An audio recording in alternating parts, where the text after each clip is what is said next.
오늘 저는 이 시간 마가복음 1장 3절부터 4절까지의 말씀을 가지고 막막하다라는 주제로 같이 하나님의 말씀을 전하며 우리 결단하는 시간을 가지려고 합니다.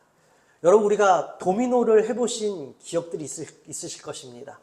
이 도미노를 열심히 하나하나 신중히 정석껏 세웁니다.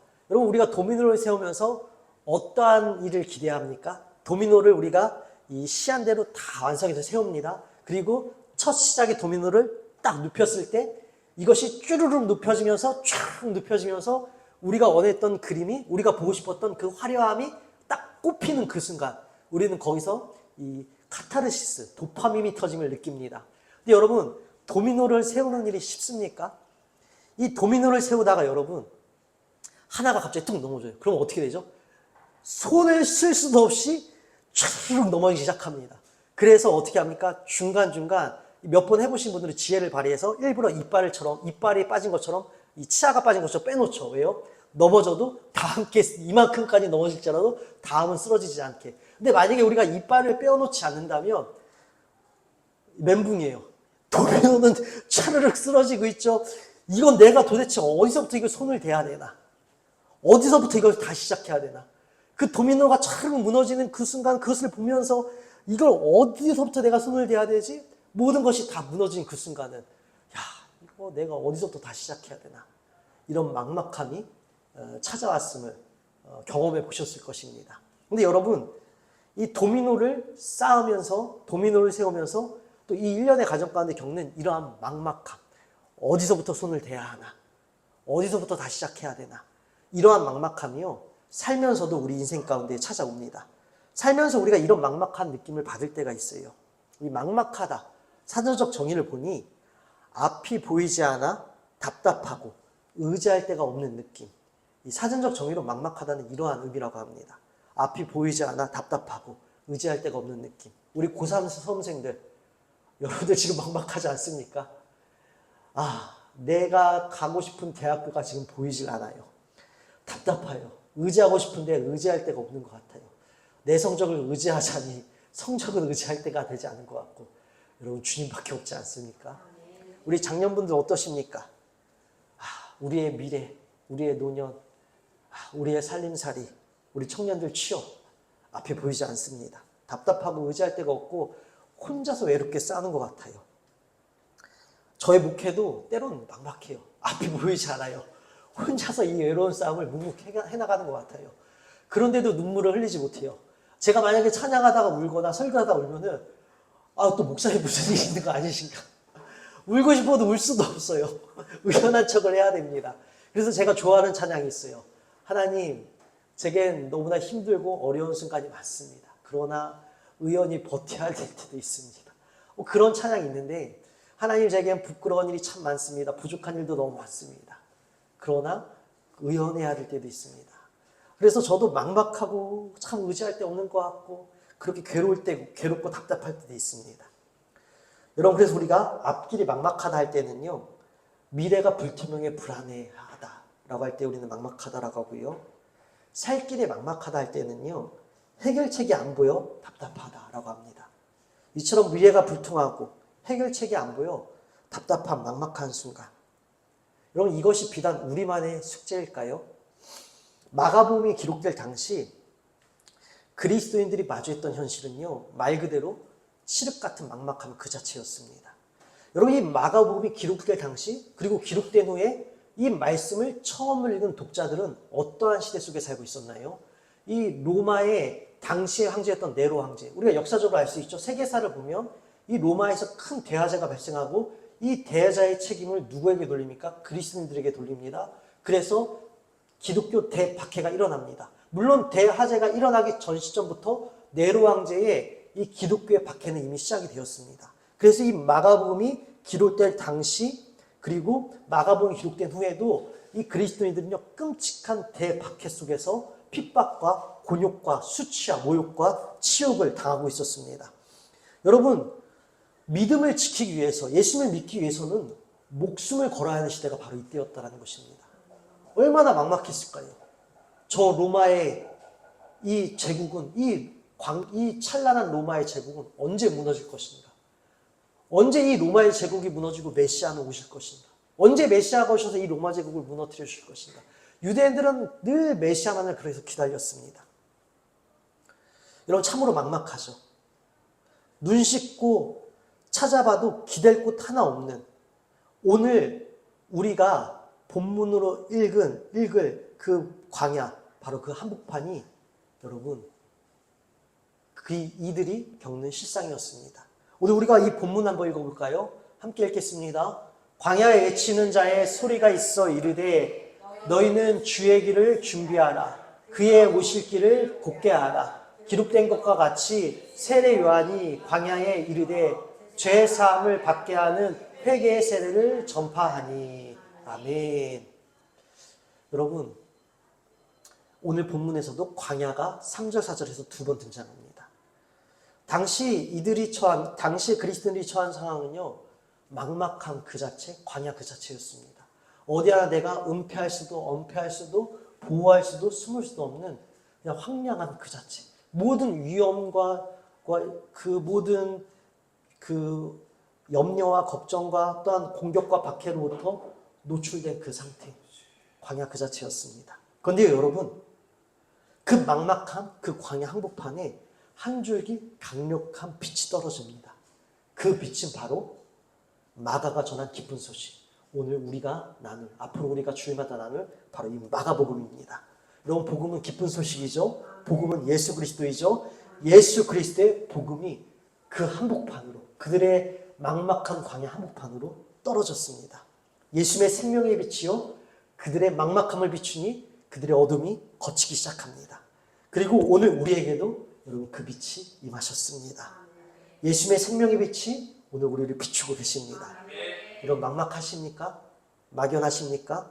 오늘 그 생명의 빛에 믿음으로 반응하십시오. 오늘 그 생명의 빛 안으로 우리가 믿음으로 함께 발걸음을 내딛기를 원합니다. 여러분 오늘 본문을 통해 우리는 한 가지 놀라운 지혜를 발견하게 됩니다. 앞서 말씀드린 것처럼 도미노가 와르르 무너질 때 우리는 어디서부터 이것을 손을 대야 되나? 다 무너진 그 순간 어디서부터 다시 시작해야 할까? 그것에 대한 명쾌한 지혜를 오늘 본문은 우리에게 제시하고 있습니다. 여러분 이 마가복음을 통해서 마가 요한은요, 막막한 그 순간 어디서부터 손을 대야 할까? 어디서부터 다시 시작해야 할까? 바로 여기서부터 다시 시작하면 된다라고 오늘 본문을 통해 우리에게 제시해주고 있습니다. 여러분 세례 요한이 등장합니다. 우리 마가복음 1장 1절부터 한번 같이 읽어보십시다. 하나님의 아들 예수 그리스도의 복음의 시작이라. 선지자 이사야의 글에 보라 내 사자를 내 앞에 보내노니 그가 내 길을 준비하리라. 광야에 외치는 자의 소리가 있어 이르되 너희는 주의 길을 준비하라. 그의 오실 길을 곧게 하라. 기록된 것과 같이 세례 요한이 광야에 이르러 죄 사함을 받게 하는 회개의 세례를 전파하니 온 유대 지방과 예루살렘 사람이 다 나아가 자기 죄를 자복하고 요단강에서 그에게 세례를 받더라. 아멘. 여러분 지금 세례 요한이 등장하고 있습니다. 광야에 외치는 한 소리. 이사야 선지자는요 이미 세례 요한의 출현을 예언했었습니다. 이 땅 가운데에 초림하실 예수 그리스도, 우리의 모든 인류의 죄를 담당하시고 우리에게 새로운 생명과 구원을 주시게 하여서 예수님의 탄생이 이미 구약에서 예언이 되었고요. 그리고 그 예수님의 오실 길을 예비하고 준비한 그 한 사람 세례 요한의 출현과 그의 출생 역시 말씀에 예언된 대로 세례 요한이 오늘 요한복음에서 처음, 우리 이 마가복음에서 처음 등장하는 것을 보게 되어집니다. 이 광야에 외치는 자의 소리가 있어. 이 말씀은 우리가 이사야서 4장 3절부터 우리가 예언된 말씀이죠. 이 약속의 성취자로 세례 요한은요 어디서부터 그의 사역을 시작합니까? 바로 광야에서부터 그의 사역을 시작합니다. 여러분 그리고 그 세례 요한은 광야에서 회개하라 천국이 가까이 왔다 라고 선포를 하였고요. 이 세례 요한의 외침에 많은 사람들이 이 침례, 세례를 받으러 나옵니다. 여러분 근데 이 침례, 온 몸을 물에 담그는 이 의식이요 사실 이 낯선 의식은 아니었습니다. 여러분 이 이스라엘 백성들의 구약의 율법과 이 그들의 전통을 보면요, 이 미크베라는 어떠한 이 율법과 전통이 있었습니다. 그것은 무엇이냐면요. 바로 이 자신의 몸을 물에 담가 정결하게 하는 의식이었습니다. 즉 내가 죄로 더럽고 오염되었으니 마치 물이 우리의 더러움과 오염을 씻어주는 것처럼 내가 이 물속에 들어갔다 나옴으로 내 몸을 정결케 해야 되겠다. 그래서 그들은 주님 앞에 성막 앞에 나아갈 때마다 이 자신의 집 아니면 성소 뜰에 있는 그 물통 속에 들어가 자신의 몸을 담그고 나았습니다. 근데 여러분 여기서 중요한 것은 그때는 집례자가 없었고요. 자가 세례였습니다. 스스로 들어갔다 나오는 것이었어요. 그렇게 구약시대부터 물속에 들어갔다 나옴으로 자신들의 죄가 씻겨졌음을 상징하는 이러한 미크베가 행해졌습니다. 그래서 이 세례 요한이 침례를 베푸는 일이 그들에게는 이러한 문화가 낯설지는 않은 것이었습니다. 그러나 단 한 가지 중요한 차이점이 있었으니 세례 요한이 베푼 침례는 무엇입니까? 집례자가 있었다는 것입니다. 침례 요한이 이 세례 요한이 친히 침례를 베풀어 우리가 작년에 우리 청소년 친구들 집례자인 저에게 침례를 받은 것처럼 세례 요한에 의해 침례를 받았다라는 것이에요. 그럼 여기서 여러분 의아한 점이 생기지 않겠습니까? 세례 요한은요 언약에 의해서 예언에 의해서 출현은 하였지만 탄생은 하였지만 사람들이 이럴 것 아니겠습니까? 야 네가 뭔데 이런 침례를 베풀어. 우리가 조상 대대로 내려온 전통에 의하면 집례자 없었어. 우리가 스스로 물속에 들어갔다 나오면 되는 일이었는데 네가 어떠한 권한과 어떤 자격으로 우리에게 이러한 침례를 베풀고 죄사함의 권세를 베푸느냐. 이런 의구심이 생기죠. 그래서 요한복음 말씀에 보면 사람들이 세례 요한한테 야 너가 무슨 권한으로 지금 이 일을 행하냐. 네가 다시 오실 메시아냐. 네가 오실 메시아냐. 네가 엘리야냐. 막 이러면서 세례 요한을 추궁합니다. 그때마다 세례 요한은 이렇게 대답해요. 나는 이 땅 가운데 구원자로 오실 이의 길을 준비하는 심부름꾼에 불과하다라고 그가 대답합니다. 근데 여러분 이처럼 세례 요한의 출신 성분에 대해 당시에 서기관들과 바리새인들과 종교 지도자들과 종교 교사들은 의구심을 품고 회의가 의심을 품었지만 그럼에도 불구하고 많은 유대인들이 이 세례 요한의 이 짧은 한마디 회개하라 천국이 가까이 왔다는 이 복음에 반응하여 침례를 받으러 광야로 나오기 시작합니다. 여러분 왜 그랬을까요? 이 세례 요한이 활동할 당시에요. 이스라엘 백성들은요. 큰 상실감, 막연함에 빠져 있었습니다. 왜냐하면 로마는 날이 갈수록 커져갑니다. 메시아는 오지 않아요. 로마는 날이 갈수록 커져가서 로마한테 이 유대인들이 그렇게 고집센 유대인들, 그렇게 자존감과 자만심이 하늘을 찌르는 유대인들이 굴복하고 사바사바 해야 되는 거예요. 그러니까 싫은 거죠. 언제까지 우리가 이 로마의 압제가 있을 것인가. 그런데 지금껏 행해왔던 구약의 율법을 지키는 일들, 정결케 하는 일들 다 실패를 맛봅니다. 아무리 우리가 미크베를 행해도 또 죄를 짓고 또 반복하고 또 더럽혀지고 그리고 내가 아무리 미크베를 행한다 한들 어떤 효력이 없는 것 같아요. 더군다나 앞서서 이 민족들을 선도해야 할, 이끌어야 할 종교 지도자들이 오히려 로마와 어떻게 합니까? 단합하고 타협하고 결탁하여서 권력을 얻기 위하여서 오히려 종교 지도자들이 타락하는 모습을 보여줍니다. 그러면서 이 당시 유대인들은요. 야, 종교 지도자도 타락하는데 이러한 의식이 무슨 의미가 있단 말인가? 이러한 행위가 정말 우리의 죄를 씻어줄 수 있단 말인가? 도대체 우리는 이 절망과 이 어둠으로부터 어떻게 탈출할 수 있을 것인가? 어디서부터 망가지고 깨어진 우리 민족은 도대체 어디서부터 다시 시작을 해야 하는가? 어디서부터 손을 대야 하는가? 이런 막막함이 있었다는 것이요. 그때 이 세례요한이 나타나서 센세이션한 이 복음을 전하는 것이에요. 회개하라 천국이 가까이 왔다. 야 메시아가 오신다. 맞을 준비를 해야 한다. 그러기 위해서는 침례를 받아야 합니다. 기존의 것이 해결해 주지 못하니까 이들이 어떻게 합니까? 새로운 복음에 반응하여 사람들이 스스로 자진하여서 광야로 나오기 시작합니다. 그리고 침례 요한, 이 세례 요한에게 침례를 받습니다. 사랑하는 여러분, 이들은 그 새로운 하나님 나라가 시작될 것을 기대하며 그렇게 자신들의 죄 사함의 세례를 받는 그 침례를 자발적으로 받았다는 것이에요. 그런데 여러분 6절 말씀 한번 읽어볼까요?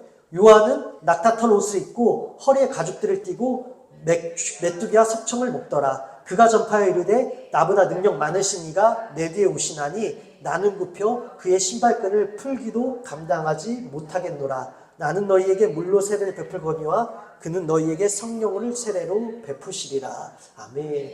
이 세례 요한이와 침례를 베풀면서 나는 모형에 불과하다. 나는 죄사함의 침례를 베푸지만 진짜 완전한 침례는 우리 예수님께서 오셔서 성령 침례로 우리에게 영원한 우리의 죄사함과 또 그리스도의 새 생명과의 연합. 그래서 우리가 성령 안에서 너희들이 정말 새롭게 거듭나고 태어난 놀라운 역사들이 일어날 것이다라는 것을 지금 세례 요한은 사람들에게 이 복음을 전파하면서 자신은 예수 그리스도의 신부로임을 다시 한번 강조하면서 그의 출현이 이렇게 오늘 소개되어지고 있습니다. 근데 여러분 여기서 세례 요한의 복장이 어떠했는가, 또 그의 의식주가 어떠했는가가 드러나고 있죠. 그의 의식주는 어떠했습니까? 그는 낙타 털옷을 입고 허리에 가죽들을 띠고 메뚜기와 석청을 먹었대요. 여러분 당시에 이 낙타 털옷은요, 낙타의 털을 이렇게 얼기설기 짠 거칠고 투박하고 뻣뻣한 옷이었습니다. 이런 옷의 형태가 아니라 약간 원피스의 형태였습니다. 이 옷은요 당시에 이 가난한 사람들 그리고 이 수행자들이 입는 옷이었다라고 합니다. 그리고 허리에 두른 가죽띠는요, 오늘날 우리가 이 명품 벨트 이런 거 아닙니다. 기능성 벨트였어요. 원피스와 같은 옷이었기 때문에 혹여 훌렁 벗겨질까봐 그냥 질끈 싸매는 용도였다라고 합니다. 그리고 석청이었더라. 그가 먹은 음식은 오늘날은 석청이 귀한 음식입니다. 그러나 이 당시의 석청은요, 그냥 이 가난한 사람들이 먹는 음식 그 정도였다고 합니다. 다시 말씀드려서 이 세례 요한, 광야에 외치는 한 소리로 주님 오실 길을 예비했던 그 한 사람의 여러분 의식주는 어떠했습니까? 초라했습니다. 가난했어요. 화려하지 않았습니다. 여러분 이것을 통해 우리 주님께서 오늘 우리에게 주는 메시지가 있다는 것이에요. 여러분 우리도 우리 삶 가운데에 막연함이 찾아오죠. 그 막막하다 여기는 그 순간 우리는 우리가 꿈꾸는 찬란함들이 있을 것이에요. 우리가 꿈꾸는 화려함들이 있을 것입니다. 이 막막한 속에서 언제 나의 인생이 화려해질 것인가? 언제 나의 인생이 찬란해질 것인가? 우리는 주님 앞에 나올 때도 주님 앞에 하나님께서 허락하신 하나님 나라가 아니라 내가 꿈꾸는 하나님 나라, 하나님 나라를 빙자한 내가 꿈꾸는 나의 찬란한 나라, 하나님 나라를 빙자한 내가 꿈꾸는 화려한 나라를 우리 주님께서 이루어 주시기를 우리는 그렇게 기대하고 잘못된 믿음으로 나아갈 때가 있지 않습니까? 그런데 세례 요한을 보십시다. 세례 요한의 모습을 통해 그의 의식주를 통해 우리가 확인할 수 있는 것은 하나님 나라는 세상의 화려함이 아니라는 것입니다. 하나님 나라는 세상의 찬란함이 아니라는 것이에요. 하나님 나라는 세상의 부유함에 있지 않다라는 것입니다. 여러분 우리가 오늘 이것을 기억하길 원합니다. 여러분 우리는 근데 얼마나 많이 의식주에 관심이 많습니까? 오늘날 보세요. 얼마나 우리가 좋은 집에 살 것인가, 얼마나 값비싼 음식들을 먹을 것인가, 얼마나 이 땅 가운데서 우리가 맛집들을 투어하며 오마카세를 먹으며 또 다양한 어떤 음식들을 먹으며 요즘 미슐랭 요즘 셰프들 유행하는데 그 음식점들 예약하는데 여러분 장난이 아니라고 합니다. 얼마나 맛있는 걸 먹으며 얼마나 많은 것들을 누리며 잘 살 것인가, 온통 그것에 우리가 신경이 집중되어 있잖아요. 그래서 여러분 우리가 제가 말을 못하는 것이 아니라 여러분의 직장 가운데서 여러분의 주변 커뮤니티 가운데서 대화를 나눌 때 여러분 우리는 진지한 어떤 이 생명, 삶에 대한 고민이 대화로 이루어집니까? 아니면 주로 우리 자녀의 학업, 성적, 연봉, 승진, 이직, 집, 재산 한번 여러분 보세요. 한두 마디 대화가 결국은 모든 대화가 다 어디를 기울게 됩니까? 이 땅에서 먹고 사는 일, 의식주로 기울된다는 것입니다. 근데 단순히 이 의식주가요, 생계를 이어나가기 위한 의식주가 아니라 다 찬란함과 화려함으로 귀결된다는 것이에요. 그러나 여러분 하나님 나라는 그곳에 있지 않다는 것입니다. 하나님 나라는 찬란함과 화려함 속에 있지 않아요. 하나님 나라는요, 이 땅에 썩어질 것으로 여러분 비할 데가 없다는 것입니다. 감히 비교할 수 없다는 것입니다. 하나님 나라는요, 이 땅의 모든 것을 뚫고 나갈 능력과 원동력이 되어 주신다는 것입니다. 우리가 이 땅에 살면서 하나님 나라를 사모한다며, 우리가 이 땅에 발붙여 살지만 우리의 믿음은, 나의 신앙 고백은 하나님 나라를 살아내고 있습니다라고 고백하고 말씀을 따라간다면 여러분 우리는 이 땅의 화려함에 취하지 않게 되는 것이에요. 이 땅에 여러분 찬란함에 우리가 취하지 않게 되는 것입니다. 쓸려가지 않게 되는 것입니다. 오히려 그 화려함과 찬란함, 결국은 썩어 없어질 그것들, 그리고 그 화려함과 찬란함은 결국 어떻게 합니까? 우리를 노예화시키잖아요. 이 모든 우리를 이 물질에 노예화시키는 모든 속박과 억압으로부터 어떻게 됩니까? 우리는 자유해져서 이 땅에서도 풍성함이 무엇인지, 물질의 풍요함이 아니라 하나님 한 분으로 인하여 채워지는 진정한 영혼의 풍성함이 무엇인지, 마르지 않는 진정한 시원함이 무엇인지 우리는 누리게 된다는 것입니다. 그래서 사도 바울이요, 막막할 때는 어떻게 하라고요? 어디서부터 다시 시작해야 할까? 내가 다시 시작을 해야 되겠는데, 내 인생에 좀 손을 대야 되겠는데, 어디서부터 이거 내가 다시 손을 시작해야 되나? 하나님께로 나아가십시오. 아멘. 여러분, 광야로 나아가야 하는 것이에요. 지금 여러분, 세례 요한이 그 막막함 속에 있는 유대인들을 어디로 초대하고 있습니까? 종교 지도자들의 외식과 그들의 불법함으로 인하여 이제 우리가 도대체 변화될 어떠한 소망도 여지도 없다는 그 막막함 속에서 이들을 지금 어디로 초대하고 있죠? 침례를 광야로 초대하고 있습니다. 우리 3절 4절 다시 한번 읽어볼까요? 광야에 외치는 자리가 소리가 있어 이르되 너희는 주의 길을 준비하라 그의 오실 길을 곧게 하라 기록된 것과 같이 세례 요한이 광야에 이르러 죄 사함을 받게 하는 회개의 세례를 전파하니. 여러분, 이 죄 사함을 받게 하는, 너희가 새로워지길 원하느냐? 새롭게 되길 원하느냐? 그럼 죄 사함의 침례를 받아라. 여러분, 이 복음을 어디서 선포했다고요? 광야에서 선포했다는 것입니다. 여러분, 그래서 우리가 막막한 그 순간에는 어디로 나가야 합니까? 광야로 나아가십시다. 광야는요, 여러분, 은폐물과 원폐물이 없습니다. 철저히 두려운 곳이에요. 철저히 겁나는 곳입니다. 내 눈에 보기에는 의지할 곳이 하나도 없는 것이에요. 근데 여러분, 그 광야에서 비로소 우리는 하나님을 찾게 되는 것입니다. 여러분, 우리가요, 우리의 막막함을 해결하기 위해서 눈에 보이는 대로 이것저것 닥치는 대로 그냥 옆에서 주변 사람들이 조언하는 지혜들을 따라서 이것저것 그것들을 해결책으로 갖고 와 보십시다. 여러분, 정말 그 해결이 됩니까? 막막함이 사라집니까?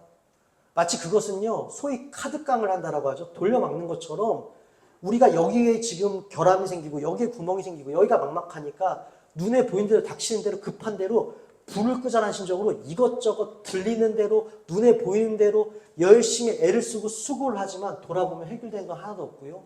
지치고 남은 건 지치고 피곤한 나의 육신과 이제는 도전하고 싶지 않은 학습된 무기력에 빠진 그 무망감에 빠진 나의 의지를 꺾인 의지만 남을 뿐입니다. 그래서 여러분, 우리의 막막함을요, 세상의 화려함과 세상에서 말하는 세속적인 능력과 기준과 그 모든 여러분 실용적인 방법들로 우리의 막막함을 해결하려고 해서는 안 되는 것이에요. 돌려막기에 불과한 것입니다. 그래서 여러분, 막막한 그 순간 오히려 결단하셔야 되는 것이에요. 재정 부분에 있어서 가령 예를 들어 이런 것입니다. 재정 부분에 있어서도요, 재정이 취약할 때가 있어요. 돈은 있다가도 없고 없다가도 있는 게 돈 아니겠습니까? 그런데 재정이 취약할 때 어떤 분들은요, 혹여 이런 우리가 생각이 들 수도 있을 것입니다. 내가 이 재정을 메꾸기 위해서 주일날 예배하지 말고 일을 해야 되겠다. 또 한편으로는요, 우리 학생들도 마찬가지입니다. 내가 시험이 코앞이고 고3이니 내가 성적을 위해서는 주일날 예배하지 말고 공부를 해야 되겠다. 여러분, 제가 그냥 가장 크게 통용되어지는 어떤 돈에 대한 부분, 성적에 대한 부분, 또 취업도 마찬가지입니다. 내가 취업을 해야 되겠으니 이 1년 동안은 내가 예배를 쉬고 취업에 전념해야 되겠다. 여러분, 그 노력을 떼어내고 하나님 앞에 시간을 들이고 믿음을 드린다는 것이 바로 광야에 나가는 것과 같지 않겠습니까? 왜요? 두렵잖아요. 우리가 그래도 그 시간에 뭔가 노력이라도 하고 있으면, 그 시간에 뭐라도 일이라도 하고 있으면 그것이 붙잡을 근거가 됩니다. 나 이렇게 일했으니까, 나 그렇게 공부했으니까, 나 그렇게 취업을 준비했으니까. 그것이 내 의지의 근거가 된다는 것이에요. 그런데 여러분, 내 마음을 그래도 한결 편하게 해주었던, 자기 합리화를 이룰 수 있었던 그 나의 노력과 의지, 세상에서 말하는 성공의 방법은 이렇게 하면 된다라는 그 방법을 내려놓는 것은 내가 무방비의 상태로 그냥 벌거벗은 상태처럼 맨 몸뚱이 하나로 광야에 나간 것과 다름없는 것 아니겠습니까? 주님을 섬기기 위하여서, 말씀을 따르기 위하여서 세속적인 방법 가운데 우리가 끌려가지 않고 우리가 주님을 선택하여 시간을 드리는 이 일, 나의 물질을 드리는 이 섬김, 나의 시간과 나의 고백을 드리는 이 시간, 이것이 광야에 나가는 시간이잖아요. 근데 여러분, 바로 그곳에서 새로운 역사가 시작됩니다. 우리가 늘 나누죠.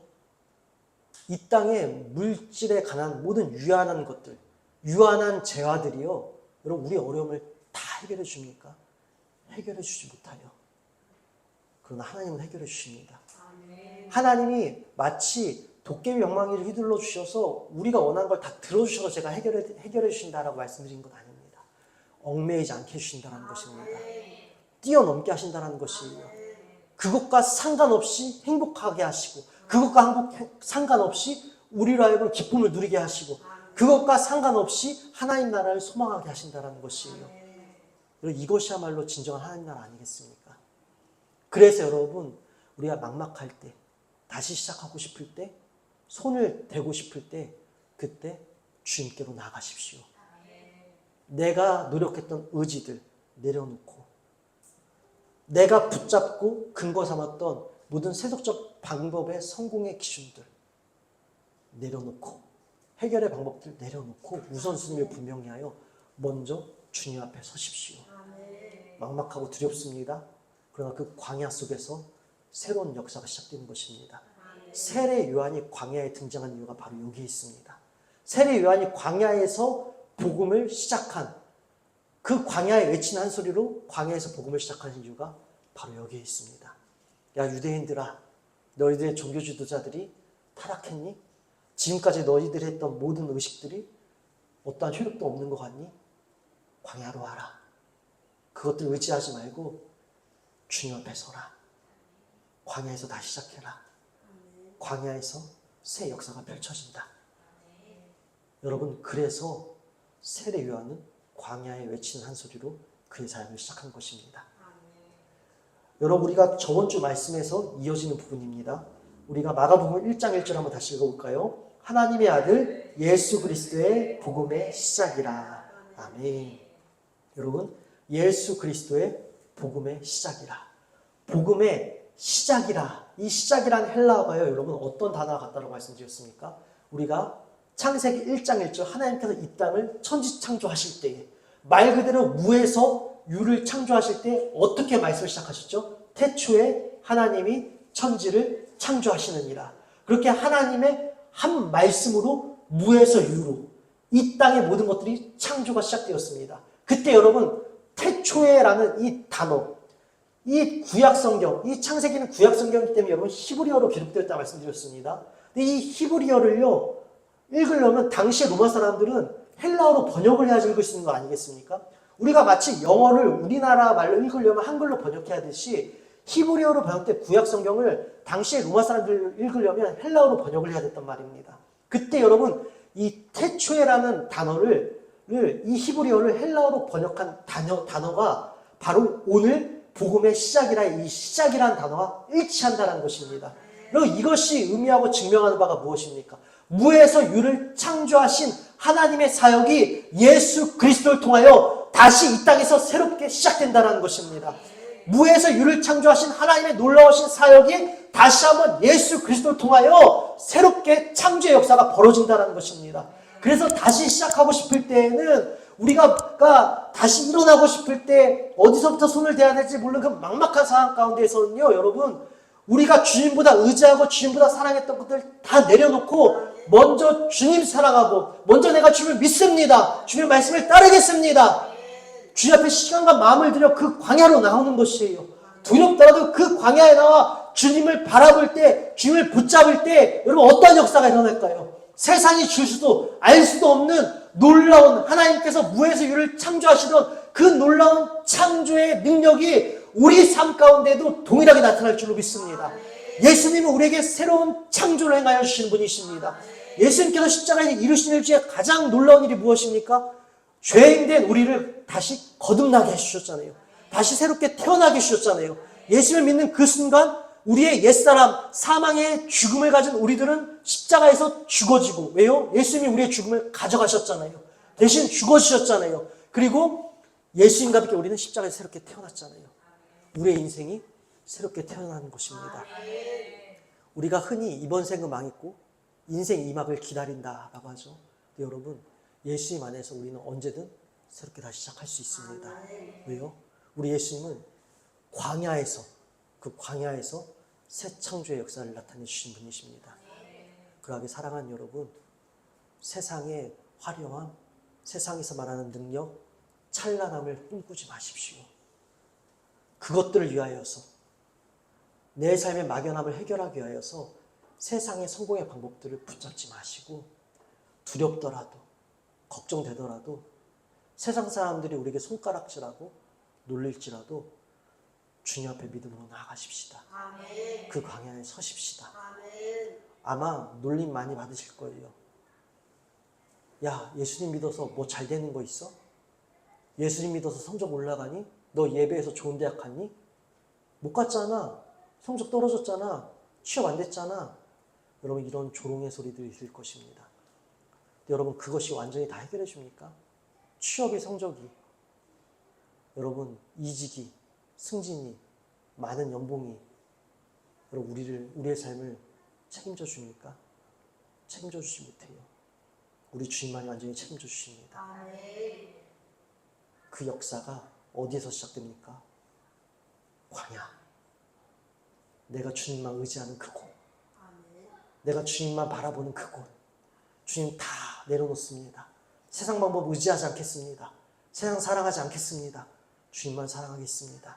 두렵지만 그래서 주님 사랑하기 위하여 지금까지 의지했던 모든 방법들 내려놓고, 내 자아를 내려놓고 주님께 내 인생을 드리겠습니다. 그 광야에서 여러분, 새로운 창조의 역사가 시작됩니다. 여러분, 우리는 주님의 통치를 받고 있는 자들입니다. 특별히 여러분, 하나님의 아들 예수 그리스도의 복음의 시작이라. 여기서 복음은 헬라어로 유앙겔론입니다. 이 복음은 기쁜 소식이라고 우리가 이렇게 알고 있죠. 여러분, 이 복음은요, 이 유앙겔론이라는 단어는 언제 쓰였는지 아십니까? 로마 시대 당시에 황제가 즉위하거나 황제의 아들들이 태어났을 때에 이 유앙겔론이라는 단어를 사용했더라고 합니다. 로마가 통치하고 있던 그 시대에 로마의 황제가 이 이스라엘 백성들을, 이 그리스도인을 앞잡고 있던 이 시대에 여러분, 이 복음이 선포되신 것이에요. 하나님의 아들 예수 그리스도의 복음의 시작이라. 야, 로마에 압제당하고 있는 이들아, 로마의 황제 가운데 압제당하고 있는 이들아, 너에게 진짜 복음이 들려졌다. 지금 그 로마 황제의 핍박과 억압 속에 너희들이 놓여 있는 것 같지만, 세상의 무게에 너희들이 짓눌려 있는 것 같지만, 너희들은 지금 로마 황제의 통치를 받고 있는 것이 아니라 누구의 통치를 받고 있는 것이라고요? 하나님의 통치를 받고 있는 것이다. 여러분, 우리의 삶도 마찬가지인 것이에요. 여러분, 우리 결코 혼자가 아닙니다. 우리는 이 땅에 물질의 통치를 당하는 자들이 아닙니다. 이 땅에 성공간의 통치를 당하고 있는 자들이 아니에요. 그것들에게 통치받지 마십시오. 그것들에게 스스로 노예화되지 마십시오. 주님이 우리를 통치하고 계십니다. 하나님 나라의 능력으로 우리를 통치해주고 계십니다. 그래서 여러분, 우리가 이제 해야 할 일이 무엇입니까? 믿음으로 반응해야 하는 것이에요. 믿음으로 반응해야 하는 것입니다. 하나님이 우리를 통치하십니다. 세상에 이 모든 물질간에 눌려있는 우리 가운데에 아니다. 너희들은 세상의 물질간에 오늘 놓여있지 않다. 주님이 통치해 주신다. 하나님 나라의 통치가 임하였다. 그래서 우리는 주님으로 인하여 행복할 수 있고, 주님으로 인하여 평안할 수 있고, 주님으로 인하여 기뻐할 수 있다. 주님으로 인하여 생명을 전할 수 있다. 우리에게 주신 이 놀라운 생명, 우리에게 주신 이 놀라운 은혜, 이 놀라운 기쁨, 이 완전한 구원, 이것으로 말미암아 우리가 이 복음을 전할 수 있게 되는 것입니다. 우리가 누리고 또 전할 수 있게 되는 것이에요. 그렇게 사랑하는 여러분, 광야로 나아가십시다. 광야에서 새로운 역사가 시작됩니다. 우리 예수님도 그래서 광야로 나가셨습니다. 여러분, 우리가 마가복음 1장 우리 9절부터 한번 말씀 읽어볼까요? 그때 예수께서 갈릴리 나사렛부터 와서 요단강에서 요한에게 세례를 받으시고 곧 물에서 올라오실새 하늘이 갈라짐과 성령이 비둘기같이 자기에게 내려오심을 보시더니 하늘부터 소리가 나기를 너는 내 사랑하는 아들이라 내가 너를 기뻐하노라 하시니라. 성령이 곧 예수를 광야로 몰아내신지라. 광야에서 40일을 계시면서 사탄에게 시험을 받으시며 들짐승과 함께 계시니 천사들이 수종 들더라. 아멘. 여러분, 의아한 장면입니다. 예수님이 세리 요한에게 침례를 받으신 다음에 광야로 가시는데요. 12절 말씀을 다시 보니 성령이 곧 예수를 광야로 몰아내신지라. 여러분, 몰아내셨다는 건 강압에 의해 예수님께서 성령의 이 몰아내심을 통해 강압적으로 지금 광야로 나가셨다는 것입니다. 몰아내어짐을 당하셨대요. 우리 예수님께서 광야로 몰아내어짐을 당하셨대요. 좀 과격하고 불경건한 표현이지만 광야로 쫓겨나셨다는 것입니다. 그리고 그 쫓겨나신 광야에서 어떤 일을 당하셨더라고요? 사탄에게 40일 동안 시험을 당하셨대요. 아니, 어떻게 우리 예수님이 사탄에게 시험을 받을 수 있으신가? 여러분, 예수님이 약하셔서 사탄에게 시험을 받으신 것이 아니라 우리에게 던져주시는 메시지가 있기 때문에 예수님께서 이런 일 안 당하셔도 되는데 우리를 너무 사랑하셔서 우리에게 분명히 말씀해 주시는 메시지가 있기 때문에 이 일을 친히 감행하셨다는 것입니다. 그럼 왜 예수님께서는 쫓겨나듯이 광야로 가셨으며 그 광야에서 사단에게 40일 동안 시험을 받으셨을까요? 여러분 보십시다. 이스라엘 백성들이 광야에서 몇 년을 생활했습니까? 40년을 생활했습니다. 근데 여러분, 이스라엘 백성들이 광야 40년 생활 동안 그들은 승리했습니까? 실패했습니까? 그들은 실패했습니다. 우리 예수님께서요, 그들의 광야 40년 생활의 실패를요, 어떻게 하신 거죠? 인간의 실패를 우리 예수님이 40일 동안 시험을 받으심으로 완전케 하신 그 의미가 여기에 담겨져 있다는 것입니다. 즉, 인간의 실패를 완전케 하시는 분이 누구시라고요? 우리 예수 그리스도. 그것을 보여주시기 위해서 친히 광야로 나아가 40일 동안 시험을 받으신 것입니다. 뿐만 아니라 여러분, 시험을 받을 때 사단이 예수님에게 무엇을, 세 가지를 통해 어떻게 시험했죠? 먼저 이 떡을 가지고, 이 돌을 가지고 떡으로 만들어라.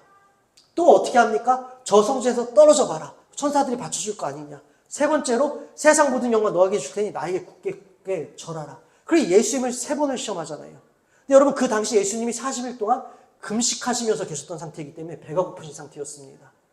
예수님은 참 하나님이시면서 참 인간이셨기 때문에 우리가 느끼는 모든 것들을 다 느끼고 계셨어요.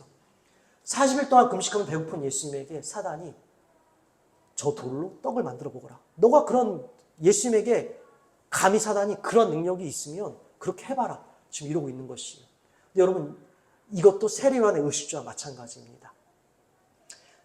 먹고 사는 일, 세상 모든 권세, 이 모든 일이 다 누구에게 달렸다고요? 우리 주님에게 달린 것입니다. 우리 주님에게 달린 것이에요. 우리 주님께서는요, 그것들을 보여주려고. 그리고 우리 그리스도인들이 예수님처럼 이 세상 모든 권세, 먹고 사는 일, 모든 화려함, 이 세속의 어떤 찬란함들, 이 모든 것들을 우리가 능히 이길 수 있음을 몸소 시험을 통과하심으로 우리에게 보여주신 것입니다. 이 일을 위하여서 예수님은요, 쫓겨나시듯이 광야로 가신 것이고, 그 광야에서 40일 동안 결국 누구를 위해 시험을 받으신 것입니까? 우리를 위하여서. 그리고 히브리서 말씀에 기록된 것처럼 우리 예수님은 몸소 이러한 일을 다 겪으심으로 우리가 광야로 나가는 게 얼마나 두려운지 다 아십니다. 그리고 우리가 하나님만 바라보는 그 광야의 시간이 얼마나 외로운지도 다 아시고 때로는 서러운 것도 다 아십니다. 그래서 어떻게 하신다라고요? 도와주실 수 있습니다. 먼저 겪으셨기 때문에. 그리고 무엇보다도 우리 예수님 역시 하나님 앞에서 이 구원 사역을 시작하며 철저히 우리 예수님께서 철저히 이 자신의 사명을, 당신의 사명을 더 깊이 새기고 묵상하는 그 시간을 우리 예수님도 가지셨다는 것이에요. 사랑하는 여러분, 그러하게 광야를 두려워하지 마십시다. 예수님도 광야에서 시험 받으셨어요. 하물며 예수님도 받으셨는데 우리는 안 받겠습니까? 우리도 광야의 시간이 찾아옵니다. 그때마다 여러분, 우리 광야를 통해 예수님께서 보여주신, 우리에게 던져주신 메시지를 기억하십시다. 광야는 외로운 곳이 아니다. 두려운 곳이 아니다. 내가 먼저 그래서 그 광야를 통과했고 너희들도 그 광야를 승리할 수 있음을 내가 보여줬다. 이런 그 예수님을 우리가 바라봐야 하는 것이에요. 그래서 그 광야는 여러분, 우리가 믿음으로 통과하고 승리할 수 있습니다.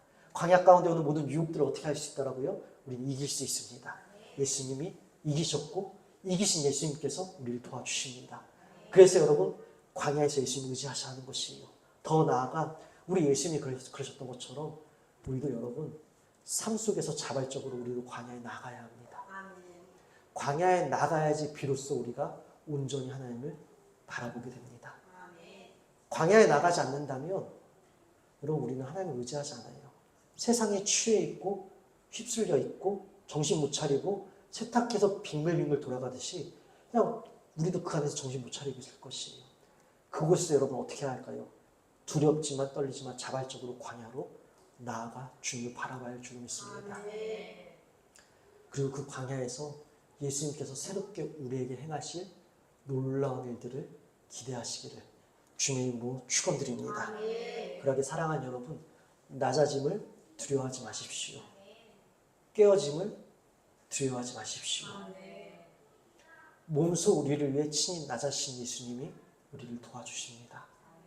몸소 우리를 위하여 친히 먼저 깨지신 주님이 우리를 온전케 하여 주십니다. 그러하게 우리가 그 광야로 오늘 믿음으로 반응하십시다.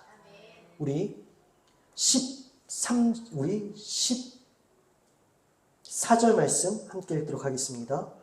요한이 잡힌 후 예수께서 갈릴리에 오셔서 하나님의 복음을 전파하여 이르시되 때가 찼고 하나님의 나라가 가까이 왔으니 회개하고 복음을 믿으라 하시더라. 아멘. 회개하고 복음을 믿으라 하시더라. 이것이 오늘 우리에게 주시는 도전입니다. 여러분 회개하다라는 것은요 단순히 가던 방향만 뒤바꿔 오는 것뿐만 아니라 돌아오는 것뿐만 아니라 마음을 바꾼다는 의미가 담겨져 있습니다. 오늘 예수님께서 우리에게 이렇게 도전하십니다. 막막한가? 어디서부터 손을 대야 될까? 어디서부터 다시 시작해야 할까? 막막한 그 순간 마음을 바꿔 광야로 나아가 주님을 영접하십시오. 회개하고 복음을 믿으라. 주님을 믿으십시오. 주님을 바라보십시오. 오늘 새 역사가 창조될 줄로 믿습니다. 새 역사와 무에서 유를 창조하신 주님의 새로운 역사가 우리 삶 가운데도 동일하게 펼쳐질 줄로 믿습니다. 말씀 정리합니다. 사랑하는 여러분, 광야는 이스라엘 백성이 하나님의 백성이 되었다라는 언약에 체결된 최초의 장소이기도 합니다. 그래서 세례 요한은 유대 사람들을 하나님의 백성이 되었던 그 처음의 자리로 초대하였습니다. 오늘 우리도 그 광야로 나아가십시다. 선지자들은 하나님과 소통하기 위해 늘 광야를 찾았습니다. 우리 예수님은요, 광야에 스스로 찾아가셨습니다. 몰리듯이 쫓겨나셨습니다. 그러나 그 광야에서 비로소 승리하셨고 그 승리가 우리의 것임을 보여주셨고 우리의 불완전함이 완전하게 되었음을 선언해 주셨습니다. 그리고 그 광야에서 새 역사가 펼쳐질 것을 보여주셨습니다. 사랑하는 여러분, 그러하게 오늘 우리 각자가 생각하는 광야, 그 광야로 기꺼이 믿음으로 나아가 주님께 반응하시기를, 그리고 주님께서 놀랍게 하실 일들을 기대하시기를 주님의 이름으로 축원드립니다. 기도하겠습니다. 하나님 아버지 감사합니다. 어디서부터 손을 대야 될까? 어디서부터 시작해야 할까? 막막할 때에는 세상을 먼저 바라보는 것이 아니라 세상의 방법과 해결책들을 기웃거리는 것이 아니라 먼저 광야로 나아가 주님과 독대하는 우리가 되게 하여 주시옵소서. 해결하기 위해 의지하는 것들을 끊어내는 것이 어렵지만 우선순위를 분명히 하여 주님 먼저 사랑하는 우리가 되게 하여 주시옵소서. 주님만 사랑하는 그 광야에서 사막의 강을, 광야의 길을 내시는 주님의 창조의 역사가 우리에게 펼쳐질 줄로 믿습니다. 주님, 그 은혜 안에서 우리 공동체 새롭게 거듭나게 하여 주시옵소서. 동생 감사하오며 사랑이 많으신 예수 그리스도의 이름으로 기도드립니다.